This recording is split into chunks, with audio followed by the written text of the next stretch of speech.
Тэнгисгээ залуу Америкт байж байгаа дээрс эрчим хүчний инженер. Улаанбаатар хотын дээгүүр ингээд Сибирийн хүд агаар тогтдог инверс гэж нэрлэдэг мэрэгчлэлээр нөгөө утаа гарахаар ингээд дээш нэвтэлдэггүй. Яг дүн үрлийн үүдэнд одоо инженер бол агаар хөлдөөд ингээд нам дарж байгаа байхгүй. Тэгэхээр зэрэг ямар ч төлсөн ингээд утаа багсард юм аа. Заримдаа нөгөө инверсийн давхарга нь эвдрээд ингээд салхимал гаргаваа цэлийгээд цаас оргоор зэлээчдэг. Үгүй бол ингээд багсарчдаг. Тэгэхээр төвчтэй биш, төвчний хэрэглээг байхгүй болгох зүйл рүү бид нар тэмцэж хөрөнгө оруулалт амираа байна гэдэг.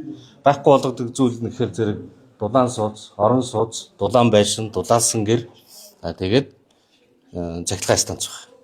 За бас нэг инженер хэлсэн байна л. Лувсан жамц улсын хурлын гишүүн. Тэгээд жил болгон бид 300 тэрбум төгрөгийг ингээд шахмал түвшин зарцуулаад идэг. Тэгээд шатаад байхгүй болчиход дараа нь барьцтай үлдэх юм алга. Тэгэл ингээд маргалдаал яваад идэг гэдэг. Энэ барьцтай үлдэх юм нь юу гэхээр зэрэг орон сууц, дулаан байшин, дулаан гэр. Энэ рүүгээ явъя. Дулаалгаа ингээд Лувсан жамц хот төлөвлөлтийн инженерүүд юм хэлсэн байна лээ. За бас нэг зүйл иш татхад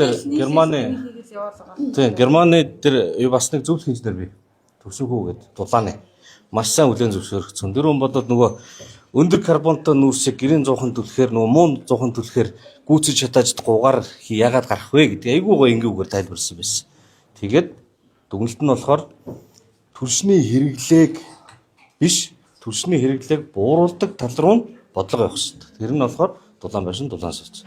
За би бол ийм л зүйл хэлмээр байна. Тэрнээс чинь миний ганцаараа хэлээд байгаа юм биш шүү дээ. Тэр нь бол инженерүүд дийлэнх нь ийм